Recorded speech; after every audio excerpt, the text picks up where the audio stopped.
na mesa de negociação, nós temos governo federal, governo estadual, empresários e sindicato dos motoristas, né, dos transportadores.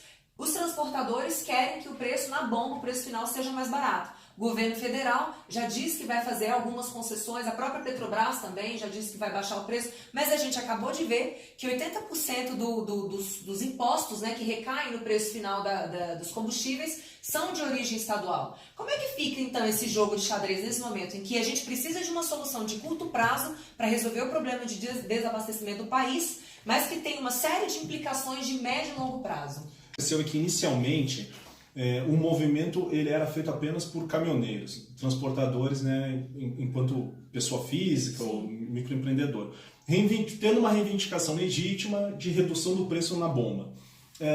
Ao se sentarem na mesa, as empresas de transporte, a princípio que surgiu na mídia, que elas passaram também a demandar outras coisas, como ficar de fora da reoneração da folha, pelo menos isso que foi veiculado em algumas mídias. Então, você também acaba vendo que há um comportamento aí de free rider, que a gente fala, que as empresas...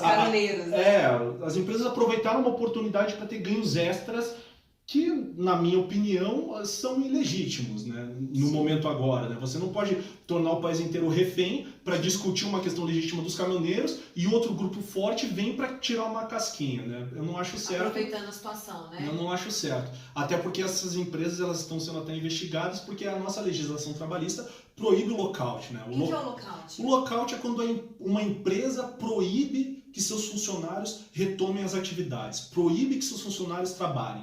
Uma coisa é o caminhoneiro fazer a greve porque ele não quer o preço de combustível alto lá fora. Outra coisa é o caminhoneiro querer voltar, suponha que tenha gostado de parte da negociação, e a empresa não deixar o caminhoneiro voltar. É bem diferente. É bem diferente. É lógico que isso são todas informações desencontradas, isso vai ter... A própria Polícia Federal, né, Fred, já intimou alguns empresários. Está investigando. Também. Então, assim, essa questão é bastante nebulosa e ela é bastante relevante. Então, na hora que a gente vai analisar a situação ou julgar apoio a um grupo A ou B, a gente tem que separar bem o que está em jogo. Quais são os interesses que estão em jogo, quais são os legítimos e quais não são legítimos.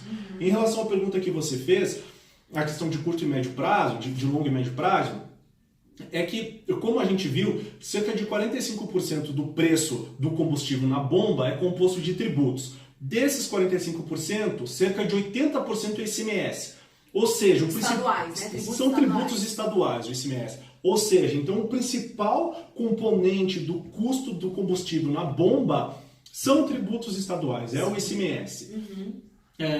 O governo já está articulando com alguns governos estaduais, parece que o governo de São Paulo está trabalhando nessa questão. E a questão também não é zerar o ICMS. Porque senão como que o governo vai se sustentar, né? Os estados se sustentam. Como que os estados se sustentarão? Após a Constituição de 88, a gente teve um problema no nosso federalismo fiscal, no nosso pacto fiscal, né? No nosso pacto federal.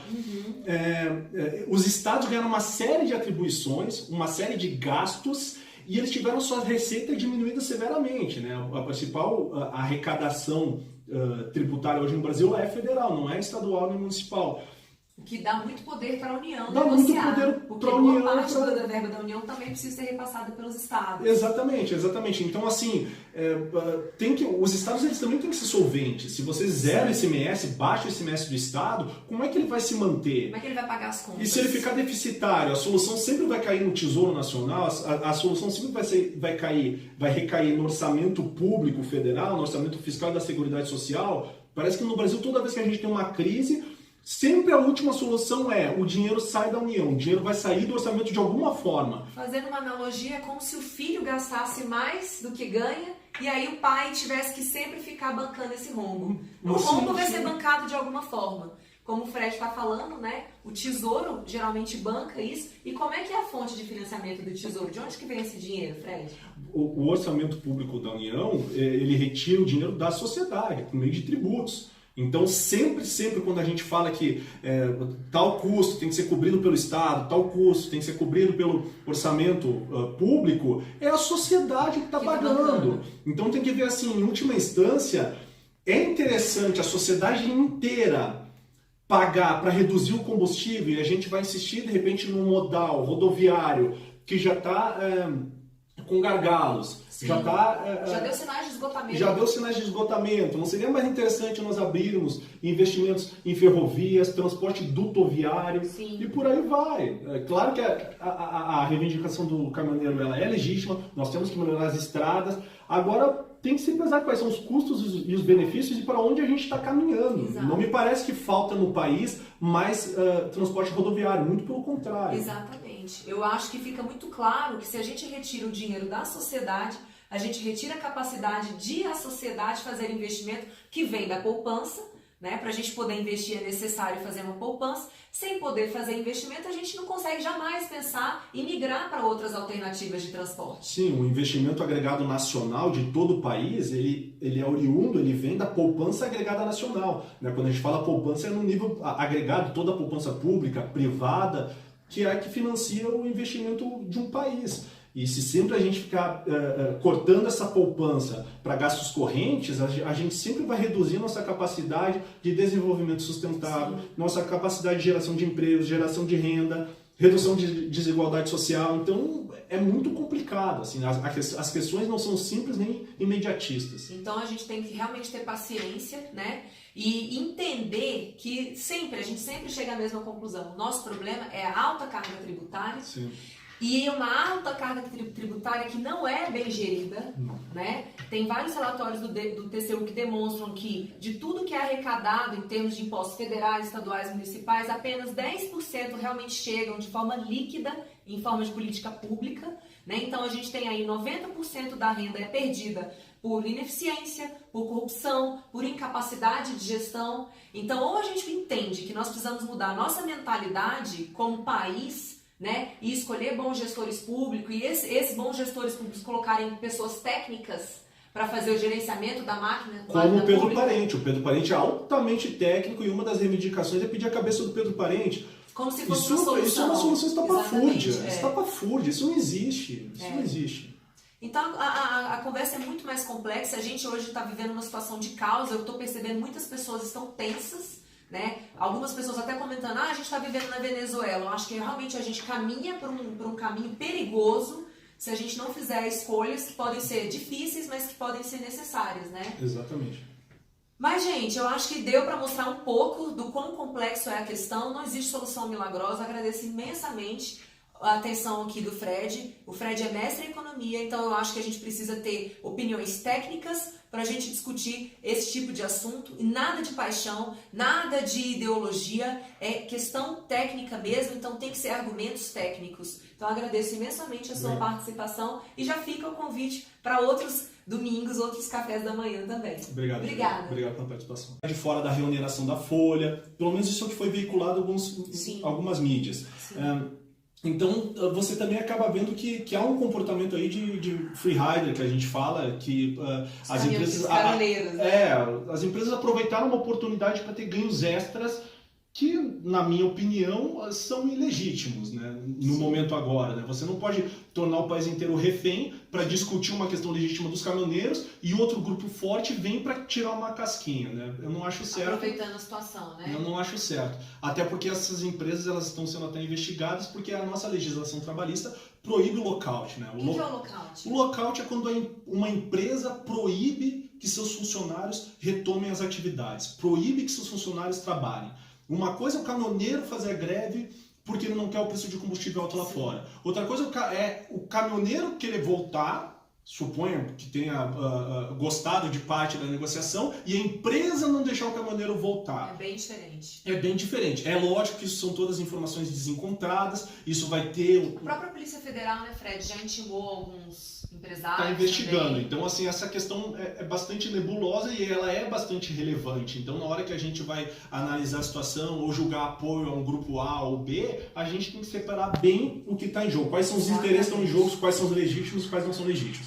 Em relação à pergunta que você fez, a questão de curto e médio prazo, de longo e médio prazo, é que, como a gente viu, cerca de 45% do preço do combustível na bomba é composto de tributos. Desses 45%, cerca de 80% é ICMS. Ou seja, são tributos estaduais, o ICMS. Ou seja, então o principal componente do custo do combustível na bomba são tributos estaduais, é o ICMS. o governo já está articulando com alguns governos estaduais, parece que o governo de São Paulo está trabalhando nessa questão, e a questão também não é zerar o ICMS. Porque senão como que o governo vai se sustentar, né? Os estados se sustentam. Como que os estados se sustentarão? Após a Constituição de 88, a gente teve um problema no nosso federalismo fiscal, no nosso pacto fiscal, né? No nosso pacto federal. Os estados ganharam uma série de atribuições, uma série de gastos, e eles tiveram sua receita diminuída severamente, né? A principal arrecadação tributária hoje no Brasil é federal, não é estadual nem municipal. O que dá muito poder para a União dá negociar. Muito poder porque para a União. Boa parte da verba da União também precisa ser repassada pelos estados. Exatamente. Então, assim, os estados eles também têm que ser solventes. Se você zera o ICMS, baixa o ICMS do estado, como é que ele vai se manter? Como é que ele vai pagar as contas? E se ele ficar deficitário, a solução sempre vai cair no Tesouro Nacional, a solução sempre vai recair no orçamento público federal, no orçamento fiscal da Seguridade Social. Parece que no Brasil, toda vez que a gente tem uma crise, sempre a última solução o dinheiro sai da União, o dinheiro vai sair do orçamento de alguma forma. Fazendo uma analogia, é como se o filho gastasse mais do que ganha e aí o pai tivesse que sempre ficar bancando esse rombo. O rombo vai ser bancado de alguma forma. Como o Fred está falando, né? O Tesouro geralmente banca isso. E como é que é a fonte de financiamento do Tesouro? De onde que vem esse dinheiro, Fred? O orçamento público da União, ele retira o dinheiro da sociedade, por meio de tributos. Então, sempre quando a gente fala que tal custo tem que ser cobrido pelo Estado, tal custo tem que ser cobrido pelo orçamento público, é a sociedade que está pagando. Então, tem que ver assim, em última instância, é interessante a sociedade inteira pagar para reduzir o combustível e a gente vai insistir, de repente, no modal rodoviário que já está com gargalos. Já deu sinais de esgotamento. Já deu sinais de esgotamento. Não seria mais interessante nós abrirmos investimentos em ferrovias, transporte dutoviário e por aí vai. É claro que a reivindicação do caminhoneiro ela é legítima, nós temos que melhorar as estradas.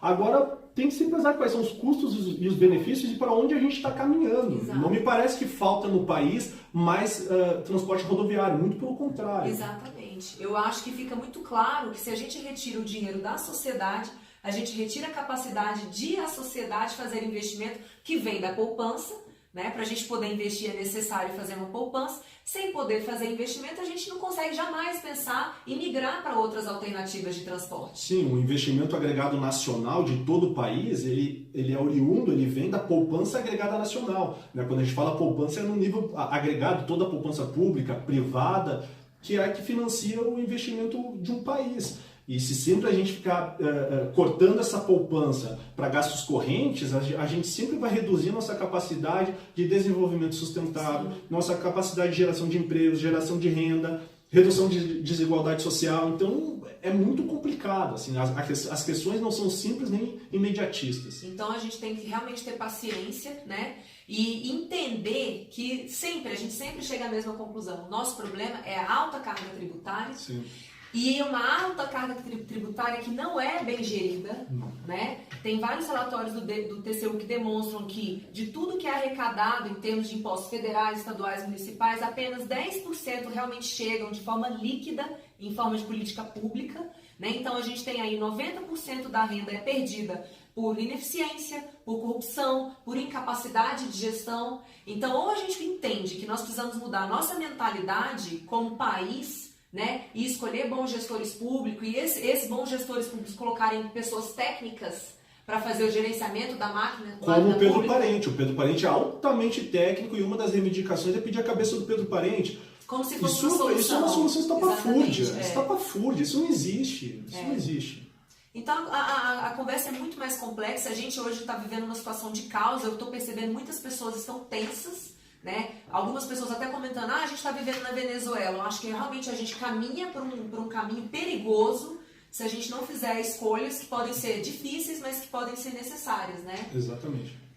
Mas, gente, eu acho que deu para mostrar um pouco do quão complexo é a questão. Não existe solução milagrosa. Agradeço imensamente a atenção aqui do Fred. O Fred é mestre em economia, então eu acho que a gente precisa ter opiniões técnicas para a gente discutir esse tipo de assunto. E nada de paixão, nada de ideologia, é questão técnica mesmo, então tem que ser argumentos técnicos. Então agradeço imensamente a sua participação e já fica o convite para outros domingos, outros cafés da manhã também. Obrigado. Obrigada. Obrigado pela participação.